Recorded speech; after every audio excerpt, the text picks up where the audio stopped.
What's going on, you guys? Welcome back to EP09.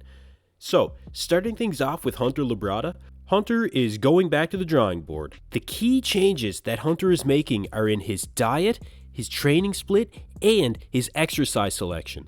Hunter only has 2 shakes in his new diet, and it looks like the Whole Foods are really agreeing with him. Sitting at currently 280 pounds, Hunter is at a great jump-off point for making the necessary improvements he's looking to make. So, changing to a 7-day split from an 8-day split, adding in more free weight exercises to increase the use of stabilizer muscles, and getting out of his home gym every so often are changes that Hunter definitely needed to make. I went to this split. I trained on that previous split for over a year. And I think there's a fine balance between, running something into the ground and giving it a chance to see if it truly works. And then, just doing something, past its expiration date. He also plans on keeping up with opposing day on his Wednesday off day, which I think is smart to keep up in the off season. So, being a few weeks into this split already, I think Hunter is setting himself up for the best chances of success this off season. He still needs to announce what shows he plans on doing for 2023 because, remember guys, Hunter is going to do at least 2 shows, regardless of if he wins the first one, in order to really dial in his peak for the Olympia. It should be an exciting year for Hunter Labrada. So we have another really exciting announcement from Phil Clahar. Phil has now announced that he will be competing in the Masters Olympia. So a lot of you would probably remember Phil from the 2021 Tampa Pro where he took second to Iain Valliere and beat out Max Charles and Charles Griffin, and a lot of people wouldn't have been upset if Phil would have beaten Iain in that show. Phil also competed in the 2022 Orlando Pro where he took third behind Hassan Mustafa and Andrea Presti, and he actually beat out Max Charles again at that show. So especially at 47 years old, that's a very impressive couple of showings. So for those of you who may not be aware, the Masters Olympia is currently scheduled for August 26th and 27th in Eastern Europe with 10 divisions competing. So in order to compete in the Masters Olympia in the Open, you need to be an IFBB Pro and you have to be at least 45 years old. Now, Phil is sitting around 300 pounds right now and, well, definitely got a bit soft in the off-season, but it looks like his legs have improved, and usually after 40 years old, the legs are the first thing to go for guys. So, the fact that Phil can put on even a little bit of size to his legs in his late 40s is pretty impressive.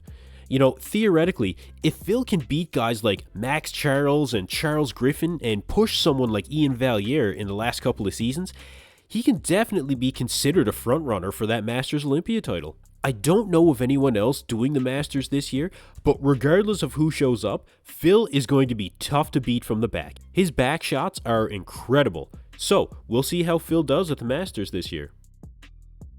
I think everyone can agree that it is do or die time for Patrick Moore. At around 4 weeks out of the Arnold, Patrick really looked behind. He looked like he was weeks behind.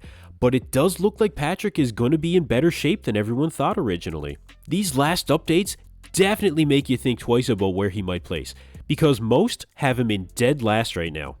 He is showing much better conditioning in these latest updates, but this show really is do or die time for Patrick. He still hasn't lived up to the hype that came after his 2019 Olympia showing, and choosing the Arnold Classic to return to the stage after being off for almost 2 full seasons is frankly a pretty ballsy move. Hopefully his Achilles tendon injury is fully healed and he's pushing his legs as hard as he can. We all know how insane of an upper body Patrick has, and now that it looks like he'll be dialed in for the show, the question is still what his legs look like, because we haven't seen any updates of Patrick Moore's legs throughout this entire prep. If Patrick comes in with a knockout set of legs and insane conditioning, regardless of where he places, people will be talking about him again. And in lesser lineups, Patrick might be able to qualify for the Olympia again. If Patrick shows up like he has his last few showings, then we may be witnessing another bodybuilder that never lived up to their potential. If I was to guess from what I'm seeing, I'd say Patrick will probably be battling out for a 7th to 9th place on that Arnold stage right now. But let me know in the comments down below what you guys think. Is Patrick going to do better than most people think he will at the Arnold Classic this year?